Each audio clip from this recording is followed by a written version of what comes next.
Hello and welcome to another Demis Hellen tutorial. We are back with another track build, and this time it's a real world look into using Synth 1 only to create the basses, the synths, the pads and various other little bits. I've included some effects here as well, and I'm building these sounds as the track is progressing. So I come up with the idea and the lead was built, and that is going to be free in the next video, which is LD Culture here, so keep your eyes peeled for that one. And I just wanted to give you a more real world example really to show you what Synth 1 is capable of. Instead of just creating presets on their own and going, yeah, that sounds brilliant, I want to give you something a little bit more substantial. So just something to address from the previous video. As pointed out in the comments, the unison spread and the spread for the tempo delay are bipolar controls, so turning it to the left is going to affect the left channel, turning it to the right is going to affect the right. There's very little difference in my ears on the headphones. I can't hear it obviously going right and obviously going left, so it sounds pretty subtle, but according to the unofficial guide here to Synth 1, it adjusts the stereo spread of the unison voices, panning some left and some right to produce wide, lush, symmetrical sound.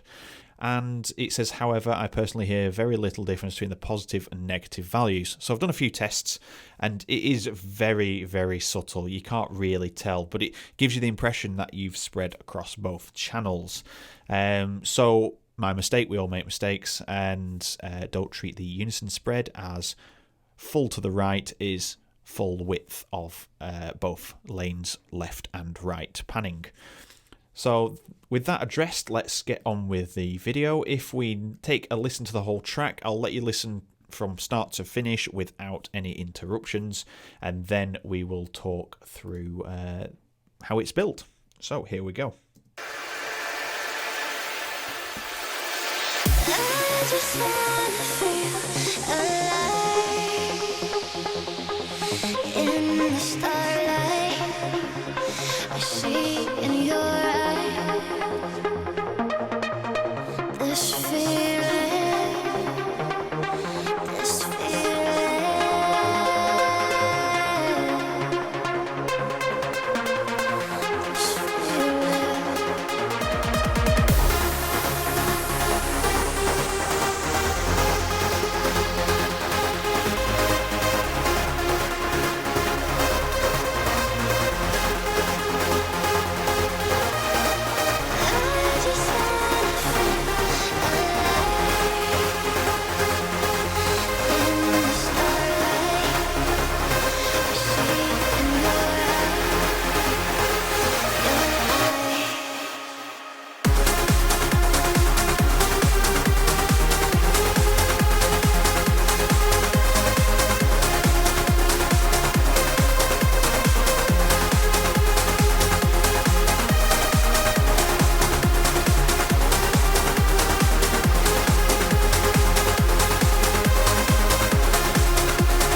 Okay, so that was a track in full. Let me know in the comments if you actually like the track, and should it appear on my EP, which is so close to being complete, then let me know. But let's have a look at how everything is built. So we'll start with the main synths at the top, and then we'll work our way down the list. So at the moment we have two synths here, which I'll need to relabel left and right. So I've hard panned them left and right. And it's just because I wanted to get the sound a little bit wider than what Synth 1 was letting me put out. So this is using a preset called LD Culture, and this is going to be a free preset in the next video, so keep your eyes peeled for that. That'll be hitting you before the end of the week. And what I wanted to do was create something quite thick, but that went quite nice, plucky, and had some sort of like classic sound to it, and I think that's what was achieved here. And how that was done is by using the AD2 setting here, so some distortion, and you'll see how that works when I build the preset in the next video. And it's using both oscillators, but more biased towards oscillator 1, and you can see the settings there. That's really how that was created. And then in terms of processing, let's just bring the mixer into the scene. These two channels here, you can see the hard left and right. They are sent through to the sends reverb, which is a Oriel River, and then it is high passed as well. Let's have a look. So we've got some gain controls. The gain staging video is coming. That'll be the start of next week, so keep your eyes peeled for that one as well. So just gain plugins there just to keep track of the volume at the beginning. And we have some roll off. So we've got rid of the low end, and there was a problem frequency here.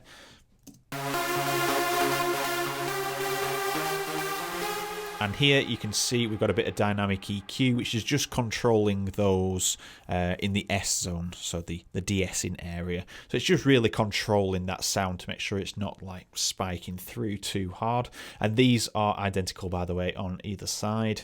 Then we've got Kickstarter, which is just providing some side chaining. I think that shouldn't be on now as it's not gone through yet. Leads, yes, so I haven't got sidechain on the lead channel yet, but this gives me independence to control them on there. So next is FabFilter Saturn, and what we've done is remove the frequency below 76 Hertz. Everything else has been processed by this band, and all we've done is driven the drive knob on the warm tube setting, and then I have just boosted the trebles just slightly and not boosted these at all. Just to give it that sound. So if you listen to, you're going to have to bear with this being on one channel. Just adds a little bit more grit. So that's what FabFilter Saturn is doing. Then it goes through to Molot, which is here. And it's just some general compression. I'm using the alpha mode, so I'm not looking for the harsh transients, and then some just gentle compression here. That's what it's doing, a little bit of a mid scoop, and it's just catching the peaks.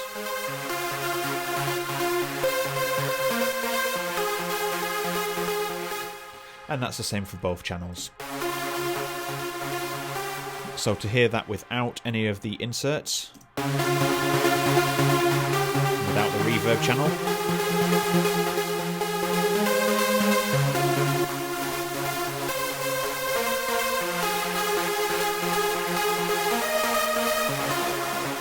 so just listening to that, the compression is a little bit too strong.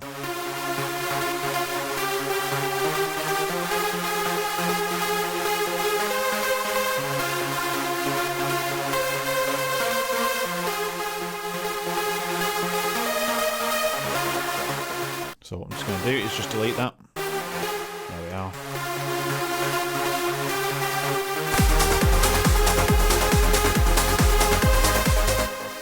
Alright, so that is the first, and you can see that they are filtered in using the automation for the filter frequency there. So next in the list, let's look in the order they appear. So we have an effect.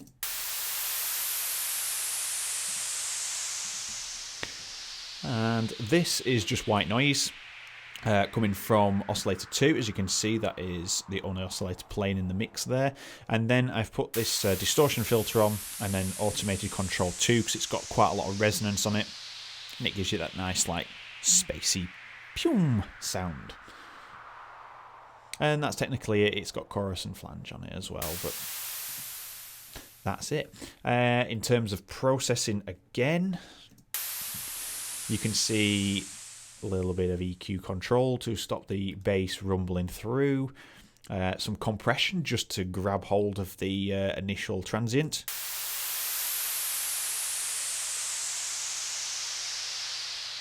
So it's quite harsh, but it does the job. And then some gain control again there, and it's threaded through to the reverb. Alright, so next in the scene we have some pads. These are still under construction. But again, think this is also coming up in an upcoming video, or it will be. This is a pad sound that I've created on here. Again, it's just using oscillator 1 and using some there. And you can see the unison spread issue again.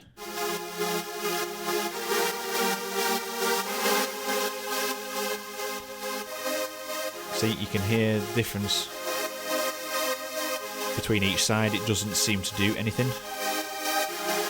They just sound the same. And then that sounds nicely down the middle.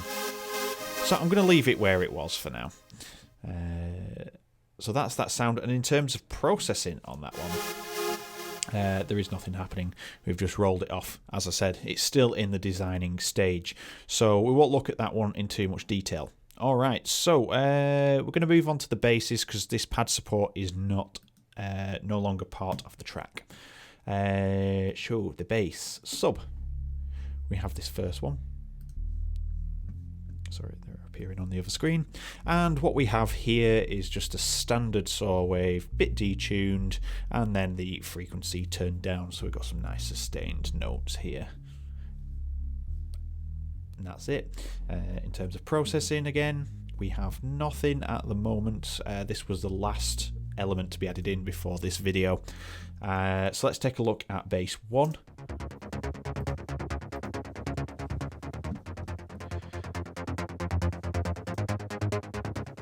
Okay, so this is part of the arpeggiation video that's going to be coming up as well, so you can grab this preset. And again, this is just using oscillator 1 and then various effects and the arpeggiator. So at the moment it is playing a... If you look at this, it is playing a pattern. But as demonstrated here, if you just hold one key,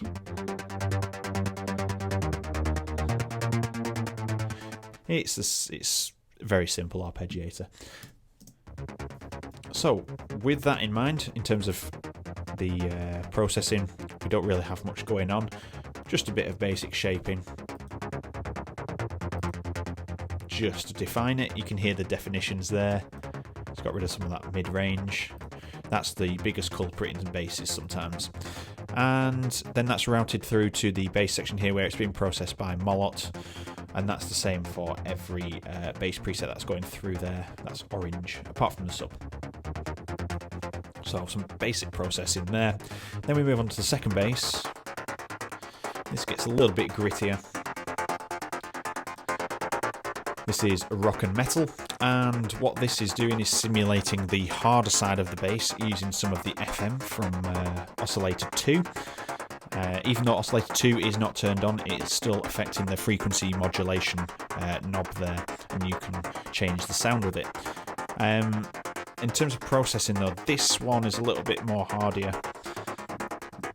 Got some dynamic EQ going on to control those upper frequencies, standard roll off. What's going on here though is we've got some gain staging there, and then Fab Filter Satin gives its final polished sound. And as you can see, I've just boosted the mids here, a little bit of treble there, but I don't think I meant to, and just turn the drive up on warm tape setting again. So it's very flat sounding at the moment. It sounds very equal across the board. And then that just gives it a little bit of presence in those lowerish mids, heading towards the lower mids. So it blends nice with this. Okay, and obviously that's routed through to the bass again. And then we do have a sub bass, offbeat bass as well, which is roughly the same patch as the other one, but it's saved as a separate patch. And you can see the settings there with the filter frequency off, and that just replaces the sub. So we've got sustained sub notes there, and then we've got offbeat sub notes here. On the processing side, nothing, because I like to process them separately. And that is it. We'll take a look at this pad support sound. So I've used it as a melody section there, but it does sound quite nice when played. Short notes, get a lovely sound.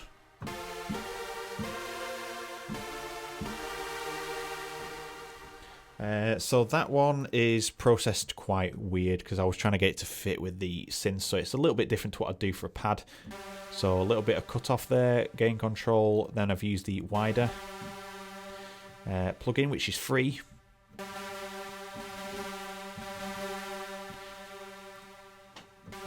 Bit of compression, and that's using the Byte and Sustain preset from the guitar section. Yep, from the guitar section. A little bit tweaked. And then we have the one knob from Waves. Brilliant tool. If you listen to this without this on, you've got nice crispy.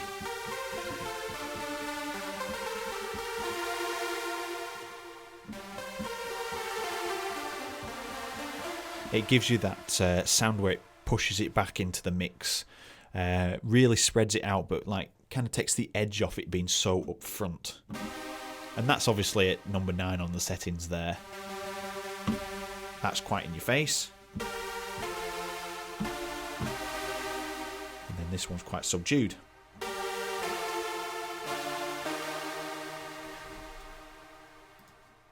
So that is using them, and then it's fed through to the reverb channel as well.